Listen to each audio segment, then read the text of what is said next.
찾아보니까 오늘 이 본문으로 제가 2013년 5월에 설교를 이 자리에서 했던 적이 있었습니다. 하지만 아주 중요한 말씀이다 싶어서 이번엔 좀 다른 시각으로 본문을 조명해서 좀 전하려고 합니다. 우리가 잘 아는 이야기죠. 간음하다 잡혀온 한 여인을 현장에서 처형하려는 반대파들에게 예수님이 나서셔서 양심을 일깨운 사건으로 기록된 그런 본문입니다. 한간에는 이 간음한 여인이 막달라 마리아다라고 하는데 그것은 교황 그레고리의 날조에 지나지 않는 주장입니다. 본문 어디에도 여인의 이름이 나오지 않습니다. 우리는 보통 이 본문을 보면서 예수님이 땅에 글을 쓰셨다, 손가락으로 쓰셨다 해서 뭘 쓰셨을까 이런 데 관심이 많이 있죠. 그래서 뭐 추측도 하고 아마 이런 걸 쓰셨을 것이다 얘기도 하고 근데 성경에 나와 있지 않습니다. 뭘 쓰셨는지. 우리는 보통 성경에 나와 있지 않는 것에 대해서 관심을 많이 가지고 또 정작 성경에 나와 있는 것들에 대해서는 주목을 하지 못하는 그런 경향들이 있기도 합니다. 우리는 보통 본문을 이 간음죄라고 하는 심각한 이 윤리적인 문제를 가진 한 여인이 예수님을 만나서 용서받고 새로운 삶을 얻었다 하는 다분히 도덕적인 이야기로 본문을 해석하고 넘어가는데 사실 본문은 훨씬 더 복잡하게 얽힌 이스라엘 사회의 결혼 문제, 이혼 문제 그리고 재혼의 문제까지를 다루는 그런 내용입니다. 율법의 과도한 집행으로 율법이 잘못 해석되고 또 잘못 집행되는 사회적인 상황 속에서는 항상 약자만 희생되는 그런 병리 현상을 낳게 됩니다. 이 본문은 그런 이 적폐들을 지적하는, 그래서 예수님께서 바로 잡으셨다라고 하는 그런 것을 알려주는 사건이기도 합니다. 4절 보니까 한 여인이 간음죄로 현장에서 잡혀왔다라고 합니다. 모세 율법은 간음죄에 대해서 아주 엄격하게 다루죠. 레위기 20장 10절 보니까 누구든지 남의 아내와 간음한 자는 곧 그의 이웃의 아내와 간음하는 자는 그 간부와 음부를 반드시 죽이라 하고 나옵니다. 둘 다 죽이라는 것이죠. 신명기 22장 22절에서도 어떤 남자가 유부녀와 동침한 것이 드러나거든 그 동침한 남자와 여자를 둘 다 죽여 이스라엘 중에 악을 제하라. 똑같습니다. 둘 다 죽여라. 그런데 요한복음에 나오는 상황은 얼핏 살펴만 봐도 율법의 그런 처벌 규정에 맞지 않는 구석이 발견됩니다. 아마도 바리새인들과 서기관들이 예수님을 올가매기 위해서 꾸며낸 사건인 것 같습니다. 6절에서도 나오죠. 고발할 조건을 얻고자 하여 예수를 시험함이로라. 간음죄가 성립되기 위해서는 해당되는 남자와 여자 두 사람이 있어야 하고 또 증인도 두 사람 이상이 있어야 합니다. 신명기 17장 5절에서 7절까지 이런 말씀도 있죠. 너는 그 악을 행한 남자나 여자를 내 성문으로 끌어내고 그 남자나 여자를 돌로 쳐 죽이되 죽일 자를 두 사람이나 세 사람의 증언으로 죽일 것이요 한 사람의 증언으로는 죽이지 말 것이며 이런 자를 죽이기 위하여는 증인이 먼저 그에게 손을 댄 후에 뭇 백성이 손을 댈지니라. 먼저 증인이 돌을 하나 던지면 다른 백성들이 던지라. 오늘날에는 이런 거 있을 수 없는 얘기입니다. 그냥 이 구약의 배경 율법을 제가 설명을 하는 겁니다. 그런데 오늘 이 본문에는 간음죄를 입증할 증인이 없습니다.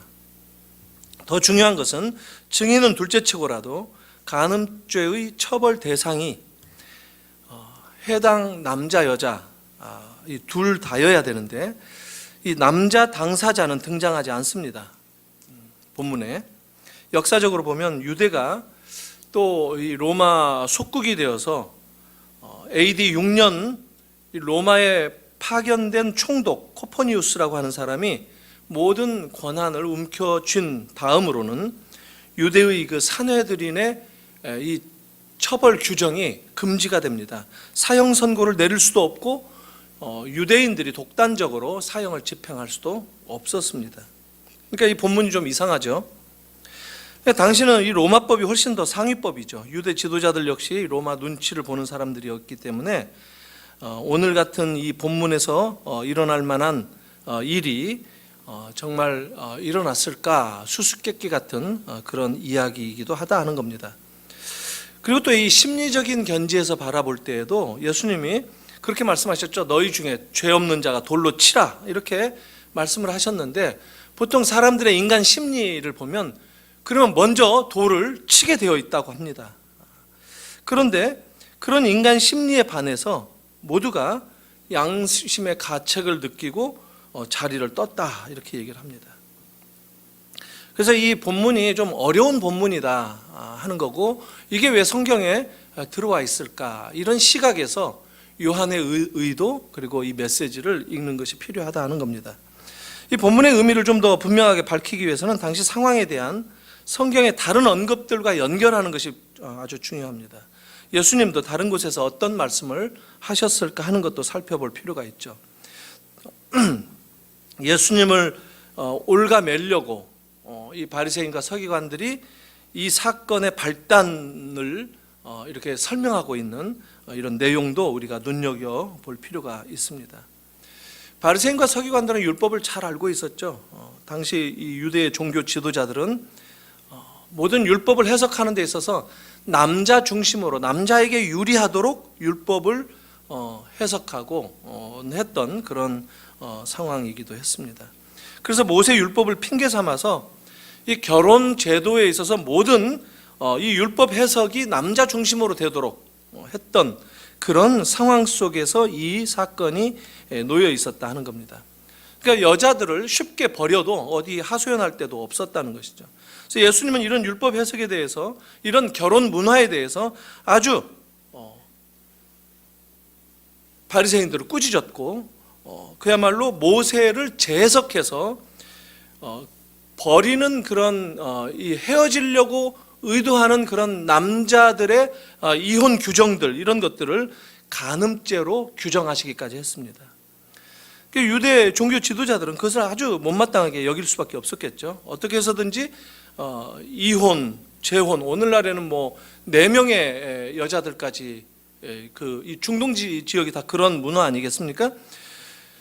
그런 문제에 대한 율법의 입장, 이 예수님의 입장을 깎아내려야 했고, 그렇게 해서 예수님을 좀 무너뜨려야 된다라고 생각을 했던 것 같습니다. 그래서 예수님이 이 걸려들 덫을 만들고 함정에 빠뜨릴 계획을 세운 것이 이 사건이다라는 겁니다.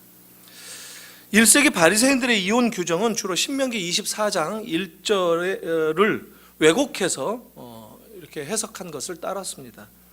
뭐냐면 수치되는 일을 발견하거든 이혼이 가능하다. 신명기 24장은 이 수치라는 조건이 나오고 있죠. 그런데 이제 문제는 이 수치되는 일에 대한 해석이 아주 문제였죠. 바리새파 랍비는 크게 두 학파로 나눠져 있죠. 샴마이 학파는 수치되는 일은 아내의 부정을 발견하는 일이다 이렇게 말했던 반면에, 힐렐 학파는 아내가 이를테면 뭔가 실수하는 것들, 설거지를 하다가 접시를 손에서 놓쳐서 깨트린다든가, 또 빵을 굽다가 이게 태우기도 한다든가, 이런 것들을 수치스러운 일이다 이렇게 해석을 확장시켰습니다. 그러니까 그런 일들을 해도 이혼할 수 있다 이렇게까지 가르쳤다는 거예요. 심지어 이 아키바라고 하는 힐렐 학파의 당시 랍비는 어떤 주장까지 했느냐면, 자기 아내보다도 더 마음에 드는 다른 여자를 찾게 되어도 이것은 아내는 수치를 행한 일이다 이렇게 가르치기도 했었습니다. 그리고 이혼의 절차는 언제나 남편에 의해서 제기되도록 되어 있었어요. 아내는 이혼을 제기하거나 이혼하겠다는 생각을 가질 수도 없었다라는 것이죠. 그런데 마태복음 19장에서 보면은 예수님은 간음한 연고 외에는 이혼하지 말라라고 얘기를 했죠. 이것은 아주 파장이 큰 해석입니다. 그러니까 신명기 24장의 그 수치스러운 일을 간음이라고 하는 것으로 규정을 이 모세 율법을 예수님이 해석한 것인데, 이것은 좀 더 들여다보면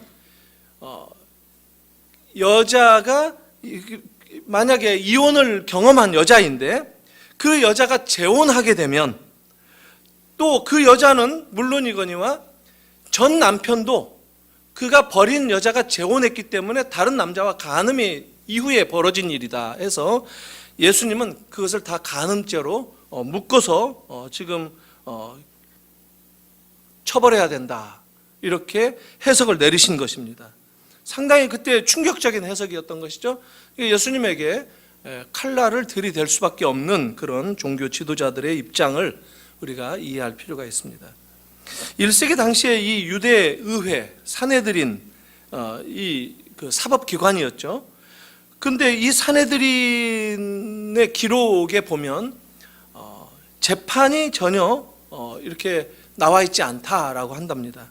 바리새인들에게 죄가 없기 때문에 재판할 이유가 없었다라는 것이 이 역사적으로도 문헌에 의해서 확인이 된다고 합니다. 이 유대 지도자들은 한결같이 율법을 자기들이 주무를 수 있는 입장에 있어서 그런지 자의적으로 해석해서 스스로는 절대 걸려들지 않는, 마치 오늘날 이 판검사들을 비롯한 이 변호사들이 소송에 쉽게 걸려들지 않는 것과 마찬가지죠. 오늘날 특히 검사 같은 이런 입장들이죠. 그런 상황에서 예수님이 이혼한 남자가 재혼하는 것은 간음이라고 규정한 것에 대해서 바리새인들은 앙심을 품고 예수님을 넘어뜨려야 되겠다, 올무를 놓았다 하는 것입니다. 이런 배경을 근거로 오늘 본문을 해석하면 이제 조금 더 열립니다. 예수님 앞에 잡혀온 이 여자는 간음한 죄인이 아니라 재혼한 이혼녀였을 것이다, 그런 가능성이 매우 높다는 것이고, 물론 그것도 본문에 규정적으로 나와 있지는 않습니다. 본문에서 예수님은 이렇게 말씀하십니다. 죄 없는 자가 돌로 치라. 여기서 죄 없는 자라는 말은 단수로 쓰였습니다. 그 여인의 전 남편을 얘기하는 거죠. 그러니까 바리새인들은 이혼한 전 남편에게 죄를 묻지 않았는데 예수님은 그에게 죄를 물으시겠다는 것이죠. 간음한 여자가 돌로 심판을 받는다면 상대 남자도 함께 고발되고 심판받아야 하는데, 그런데 왜 바리새인들은 이 여자에게만 죄를 묻고 있는가? 이것이 예수님의 지적이었습니다. 그리고 또 그 재혼한 새 남편은 지금 어디에 있는가? 같이 잡혀왔어야 되는데, 현장에서 잡혀왔다면 남자도 같이 잡혀왔어야 되는데 지금 자리에 없다면 이게 분명하게 설명되어져야 되는 게 아닌가? 근데 문제는 간음도 없었고 간음 현장도 없었고 남자도 없었다 하는 사실입니다. 바리새인과 서기관들, 오직 예수를 시험하기 위해서 예수가 유대의 모세 율법을 바꿔버렸다라고 유대인들의 원성을 일으키기 위해서 급하게 사건을 꾸미느라고 미처 증인조차 확보하지 못한 그런 상황이었다 하는 겁니다. 예수님은 모세 율법에 대한 해석을 바로 잡으신 겁니다. 남편이 무죄하다면 여자에게 죄가 있는 것이고, 남편에게 죄가 있다면 여자는 무죄하다 하는 것입니다. 이 말씀 앞에 청중들은 돌을 내려놓고 하나씩 둘씩 떠나갔습니다. 예수께서 그들의 양심을 건드렸기 때문입니다. 사실 당시는 굉장히 위험한 그런 상황이었습니다. 헤롯 그 왕이 이복 동생 이혼녀 헤로디아를 데리고 살기 위해서 그냥 억지로 이 결혼 문제를 이렇게 진행했을 때 세례 요한이 그걸 지적했죠. 근데 세례 요한이 어떻게 됐죠? 목이 잘려서 죽임당하는 그런 상황이었습니다. 그러니까 바리새인들은 예수님도 세례 요한의 운명에 처할 게 뻔하다라고 여겼던 것 같습니다. 반면에 예수님이 간음한 여인을 용서해 줄 경우에 모세 율법을 어기는 것이 되어서 백성들의 저항을 받아야 할 그런 판이었고, 이쪽으로는 세례 요한의 운명, 저쪽으로는 백성들에게 저항받는 운명, 이런 양단 간의 그 문제 가운데 이 시험거리를 만들어서 예수님 앞에 들고 온 것이 바리새인들, 서기관들이었다 하는 것입니다. 헤롯의 지지자들도 예수님을 굉장히 미워했죠. 그러나 시험에 대한 예수님의 반응은 아주 기상천외한 이 방식으로 해결하시는 것이었죠. 예수님은 간음한 여인이 헤로디아를 대표할 수도 있다는 그런 암시적인 입장을 보인 것입니다. 여인을 용서하라. 그러니까 아무도 헤로디아를 돌로 칠 수는 없는 노릇 아닙니까? 그러니까 청중들은 돌을 내려놓고 힘없이 돌아갈 수밖에 없었다라는 겁니다. 이 여인을 돌로 쳐야 된다면 헤로디아도 돌로 쳐야 됐기 때문에 이 여자의 입장에서 사실 본다면 오늘 어떤 사람인가요? 이 여자는 사회적으로 약자죠. 오늘 우리들의 그 입장에서 본다면 힘없는 사람을 대표하는 것이죠. 특히 성경 시대에는 여자들, 우리가 구약에서 늘 듣는 이 관용적인 표현들 있죠. 과부, 어린아이, 나그네, 이런 사람들이 약자다라고 얘기합니다. 약한 사람들, 사회적으로 보호가 필요한 사람들이다 하는 겁니다. 그런데 놀랍게도 현실 세상에서는 그런 약자들이 먹잇감이 되지 보호받지 못하는 채 산다 하는 것이죠. 지금도 본문에서처럼 억울하고 부당한 취급을 받아서 끌려오면서도 어디 하소연할 곳 하나 없는 이 여인, 그야말로 돌에 맞아 죽을 운명으로 끌려 나온 이 여인, 얼마나 불행합니까? 공정한 재판의 절차는 꿈도 꾸지 못하고 힘 있는 그 몇몇 지도자들, 율법을 안다고 주장하는 그런 힘센 사람들에게 소위 말하면 오늘식으로 얘기하면 법률, 이런 나부랭이를 안다고 하는, 그래서 날조된 법 적용으로 삶을 송두리째 빼앗길 그런 운명에 처해 있었다 하는 겁니다. 사실 원래 재판이라는 것은 이런 약자들을 도와주라고 마련한 해결책입니다. 재판이 잘잘못을 따지고 우리는 그렇게 생각하는데 원래 약자들을 보호하기 위해서 생긴 거예요. 사회적으로 힘없는 약자들이 억울한 일 당하지 말라고, 공정한 재판의 절차를 통해서 문제를 해결받도록 하라고, 그리고 잘못한 것을 분명하게 확인해서 그 잘못한 만큼만 벌을 받도록. 그런데 그런 사람들이 하소연할 수 있는 그런 제도적인 장치로 마련해 놓은 것이 재판인데, 그런데 지금 예수님이 계시는 이 앞에서 그런 제도는 철저하게 무시되고 망가지게 되었고 제도 자체가 붕괴된 그런 상황이었다는 겁니다. 마치 우리나라 요즘에 이 김기춘이나 우병우 같이 이 법률 전문가라고 하는 그런 자기들은 미꾸라지처럼 빠져나가면서 힘없는 사람들은 재판을 핑계 삼아서 삶을 유린시키는 그런 모양새하고 영락없이 똑같다는 겁니다. 이 재판한다라는 말은 원래 히브리 말로 미슈파트라는 말이 씁니다. 성경에서는 재판한다, 판결한다, 심판한다, 이런 말들로도 번역이 되고 있죠. 근데 이 미슈파트가 가장 많이 번역된 용어는 뭐냐면 정의라는 말이에요. 정의. 의와 정의. 그러니까 이스라엘에서는 이 정의가 어떻게 세워지느냐 하면 재판을 통해서 확립되는 것, 이게 미슈파트의 용어에 가장 맞는 그런 내용이라는 겁니다. 실제로 이스라엘의 모든 예언자들이 꿈꾸던 세상, 이게 바로 정의로운 세상이다라는 겁니다. 공의로운 세상. 이 정의가 사람과 하나님과의 관계가 바로 잡히는 것, 이걸 또 정의라고 얘기해요.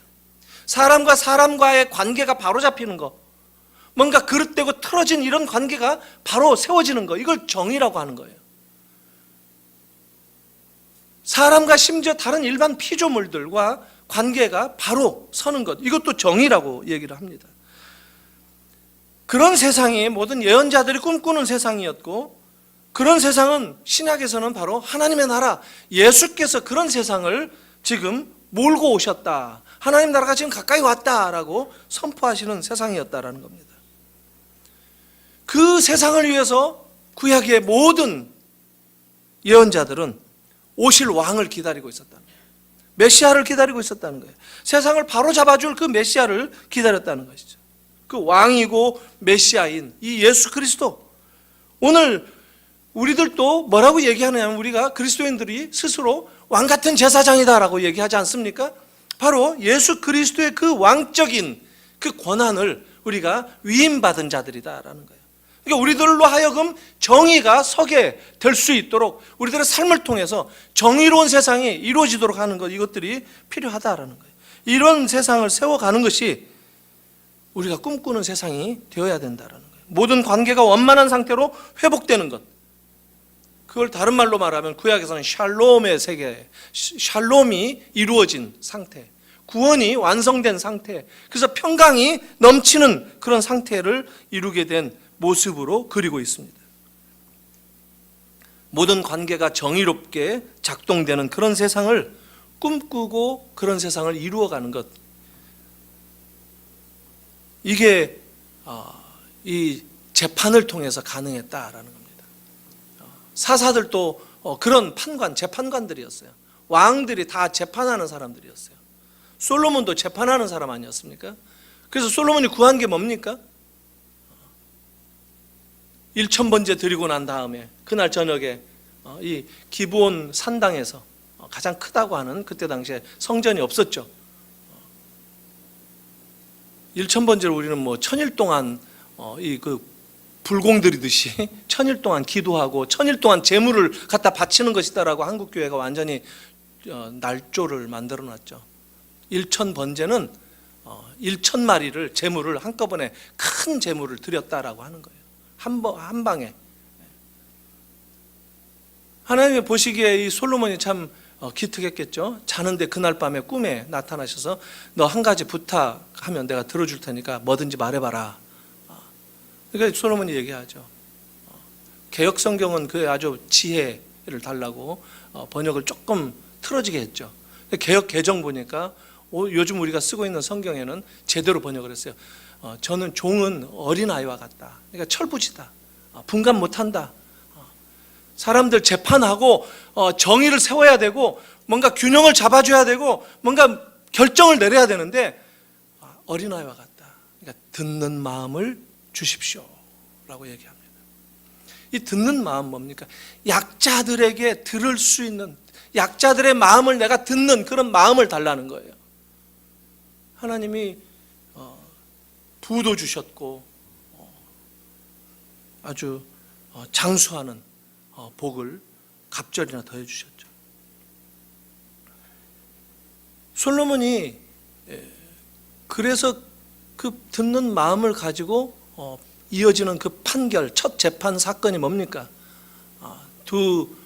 이 창녀가 와서 서로의 아이, 아버지가 누군지도 모르는 한 아이를 데려와서 누가 진짜 어머니냐, 이런 것을 듣는 마음으로 해결해주는 그런 것이죠. 이 왕이 약한 사람들을 위해서 정의를 바로잡아주는 것, 이게 재판이라는 거예요. 재판. 그런 세상을 꿈꾸는 게 구약이었다는 거예요. 구약 내내 그런 것들을 꿈꾸고 그걸 대망하고, 그래서 그분이 오셨을 때, 그 왕이, 참된 왕이 오셨을 때 이 세상은 나아질 것이다라고 하는 그런 것을 꿈꿨다는 거예요. 그런 세상을 묘사하는 대표적인 성경이 이사야 11장에 나옵니다. 이사야 11장 우리가 잘 아는 거예요. 그때 그런 세상이 도래하게 될 때 어떤 일이 벌어지느냐는 거예요.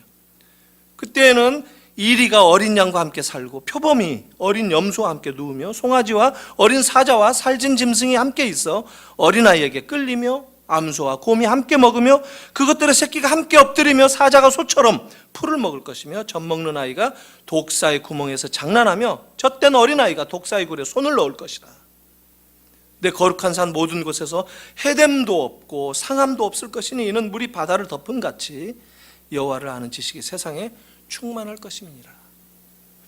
이게 선지자들이 꿈꾸던 세상이었어요. 이게 정의로운 세상이다라는 거예요. 힘 있는 짐승들이나 힘 없는 짐승들이 어우러져 사는 거예요. 서로 보호해주고 사는 거예요. 잡아먹는 게 아니라. 근데 예수를 믿고 우리들이 잘 생각해 보세요. 예수 믿고 우리가 보통 뭘 배우죠? 제가 생각할 때 예수를 믿으면 복을 받고 이 세상에서 군림하는 자리로 나아가야 복을 받았다라고 확증을 한다는 거예요. 예수를 믿으면 다 바리새인이 되려고 하고 만다는 거예요. 예수를 믿으면 힘 있는 지도자가 되고야 말겠다는 것. 그게 복으로 알고 있다는 거예요. 예수를 믿으면 내가 다 사자가 되어야 된다고 생각하는 거예요.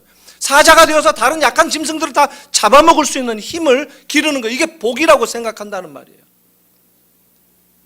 예수를 믿고 양이어도, 예수를 믿고 사자여도 함께 어우러져서 살고 같이 관계가 회복되어지고 정의가 이루어지는 그런 세상이 이 모든 선지자들이 꿈꾸는 세상이었다는 거예요. 사랑하는 성도 여러분, 오늘 이 요한복음 8장의 사건을 읽으면서 우리도 약한 사람들, 우리 주변에 연약한 사람들을 돌아보고 보살피고 그들에게 듣는 마음을 가질 수 있는 이런 것들, 그리고 선지자들이 꿈꾸었던 그런 세상을, 그런 정의로운 이 미슈파트의 세상을 꿈꾸는 저희들이 되었으면 합니다. 이런 세상은 마냥 쉽게 오는 게 아닙니다. 선지자들은 얼마나 고생했습니까? 고난을 많이 겪었습니까? 꿈꾸는 삶을 살고 꿈꾸는 세상을 이루는 것이 힘이 들 수 있어요. 하지만 힘들더라도 예수님께서 이루려 했던 세상, 온갖 올가매기 위해서 함정을 파놓고 넘어뜨리려고 하는 그런 사람들이 애워싸고 있지만, 정의로운 세상, 힘없는 사람, 연약한 사람, 이 갈급한 영혼들에게 쉼을 경험하게 해주시고 또 회복을 맛보게 해주시는 이런 세상을 이루기 위해서, 그런 세상은 율법이 지배하는 그런 세상이 아니라 은혜가 지배하는 세상인데, 그걸 위해서 예수님은 행하셨다라는 겁니다. 오늘 이 사건이 바로 그 대표적인 케이스다라는 겁니다. 법 해석으로 조작하는 것이 아니라 재판의 그 억울함과 부당함을 오히려 풀어주는 그런 세상을 예수님이 보여주고 계신다라는 겁니다. 이런 세상을 꿈꾸는 것이 필요합니다. 교회가 바로 이런 세상을 꿈꿔야 됩니다. 사랑하는 성도 여러분, 전 지난 주간에 영화를 한 편 봤어요. 아주 잘 만들어진 영화더라고요. 개인적으로는 정말 한 10수년 만에 이런 이 수작, 이런 참 멋진 영화를 이게 본 적이 없었는데, 이 라라랜드, 라라랜드, 우리나라는 그렇게 얘기하죠. 이 LA 랜드 해서 LA를 찬양하는 것 같은, 그래서 누구나 꿈을 꾸면서 살면 그 꿈이 이루어질 수 있다라는 것을 은근히 조장하는 이런 좀 결점도 있는 영화긴 해요. 이 할리우드 영화가 뭐 그렇지 않겠어요? 그러니까 이 캘리포니안 스타일의 성공을 말하는 그런 것이 이 영화의 약점이라면 약점인데, 이 영화적인 완성도가 너무 높기 때문에 충분히 그런 약점이 가려지는 그런 영화다, 이런 생각이 듭니다. 일종의 뮤지컬 기법을 동원해서 만든 영화예요. Singing in the Rain이라든가 이 칼군무를 하는 이 길거리에서 그런 모습은 웨스트 사이드 스토리가 오버랩되는 그런 영화입니다. 이런 걸 보통 불어로 오마주라고 얘기하죠. 오마주, 경외한다. 과거에 정말 멋진 그런 작품들을 경외한다 하는 뜻으로 이쪽 작품에 살짝 비슷하게 흉내내는 이런 것을 오마주라고 얘기하죠. 이 영화는 한마디로 주제가 뭐냐면, 힘들어도 꿈을 포기하지 마라 하는 겁니다. 두 남녀가 서로 자기가 꿈꾸던 그런 삶이 있어요. 한 여자는 6년째 영화배우가 되기 위해서 수많은 오디션을 보는데 다 실패하고 떨어지고 그러는데 포기할까 하고 고향으로 돌아가기도 하고 했던 이런 여자. 또 같이 사랑에 빠진 이 남자, 세바스찬이라고 하는 친구는 이 재즈 뮤지션이에요. 재즈 피아니스트인데, 그래서 이 재즈가 없어지는 것을 안타깝게 여기고 재즈의 그 복고를 위해서 애쓰는. 근데 이 재즈는 한물 갔다. 뭐 요즘같이 번쩍번쩍하는 그런 노래가 이게 나오는데, 이 재즈처럼 이렇게 나긋나긋하고 이렇게 늘어지고 뭐 이런 건 이제 한물 갔다 하는 그 세상 가운데에서 나는 그래도 그런 재즈를 회복시켜야 되겠다, 이런 꿈을 꿉니다. 그러니까 어떤 이 재즈 카페를 멋지게 운영하는 게 소원이고, 여자는 영화 배우가 되는 것이 소원이고. 근데 어느 날 여자 어머니가 전화 통화를 하고 그러면서 지금 남자 만나서 사귀고 있는데 안정된 삶을 산다, 뮤지션이다, 재즈 뮤지션이다. 그러니까 밥은 먹냐, 뭐 월급은 정기적으로 받는 사람이냐, 뭐 이거저거 물어봅니다. 그러니까 아직 그러지는 않는데 뭐 이제 곧 그렇게 될 거야, 뭐 이제 얘기를 하는데 그 얘기를 듣습니다, 남자가. 그래서 여자를 위해서 자기가 자기의 꿈을 살짝 내려놓고 좀 이렇게 잡스러운 재즈가 끼어 있긴 해요. 피아노가 들어가 있긴 하지만 이상한 이 음악 밴드에 들어가서 월급을 받습니다. 그 투어도 하고 돈은 제법 버는 그런 일에, 워낙 이 피아노를 잘 치니까. 근데 이게 빗나갑니다. 바빠지니까 서로 못 만나고, 그래서 만났을 때 좀 어색해지고, 그런데 알고 보니까 네가 바로 내가 전화하면서 들은 내용, 네가 이렇게 고정적인 수입이 있고 더 많은 이런 것들을 좋아하지 않았느냐, 난 너를 위해서 내가 이 길을 택하는 거다, 이제 점점 나아질 것이다, 이렇게 얘기합니다. 그러니까 아니다라고 여자는 얘기합니다. 내가 정말 원하는 것은, 내가 너를 정말 좋아하게 된 것은, 나도 사실 너 때문에 재즈를 좋아하게 됐는데 이 재즈, 너의 꿈을 이루는 것, 그걸 원하는 것이다 라고 얘기를 하면서 아주 냉랭해집니다. 한바탕 다퉜죠. 그리고 헤어집니다. 그럴 때 여자에게 기회가 찾아옵니다. 그래서 그 실패한, 혼자 1인극에 실패하고 난 다음에 고향으로 홀딱 망하고 고향으로 돌아가 있는데 오디션 보러 와라. 그 연극을 보고 감동받은 감독이 캐스팅을 합니다. 근데 여자가 나는 망했다, 이제 안 간다라고 얘기하는데, 이 남자가 여자의 고향 집까지 찾아가가지고 설득해서 그 오디션을 보고 해서 성공을 합니다. 각자 성공의 길로 간다는 그런 영화입니다. 거기서 보여주는 이 내러티브, 이게 서로 대화하는 이런 내용들이 아주 참 뭉클한 그런 내용들인데, 그게 뭐냐면 꿈을 꾸고 산다는 것은 이게 쉽지 않다는 거예요. 힘들다는 거예요. 고통이 있고 고난이 있고, 뭐 다 꿈꾼다고 해서 성공하는 것도 아니고, 성공하기까지 기다리기조차도, 어쩌면 그 주인공들은 뭐 10년 후에 성공했어요.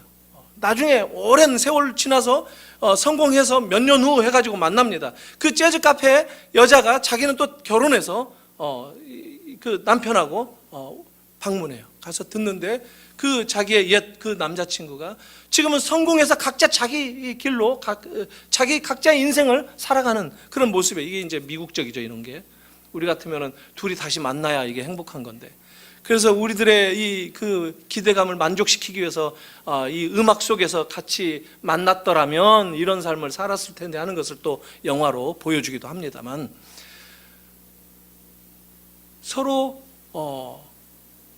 성공했으니 그나마라도 이렇게 우리에게 감동을 주는 거 아니겠는가 하는 생각이 들어요. 저는 실패해도 그 꿈은 꾸어야 된다라는 겁니다. 구약의 예언자들은 수백 년 동안 실패하면서 그 꿈을 꾸었던 거예요. 그 정의로운 미슈파트, 왕이 다스리는 세상, 하나님이 통치하는 그 하나님의 나라를 꿈꾸면서, 그걸 기대하면서, 그걸 바라보면서 자기들이 죽임당할지라도, 고통당할지라도, 고난 가운데 살지라도 그 길을 갔다는 거예요. 그리고 오늘 우리에게도 그런 삶을 요구하는 겁니다. 교회는 그런 모습을 보이는 거예요.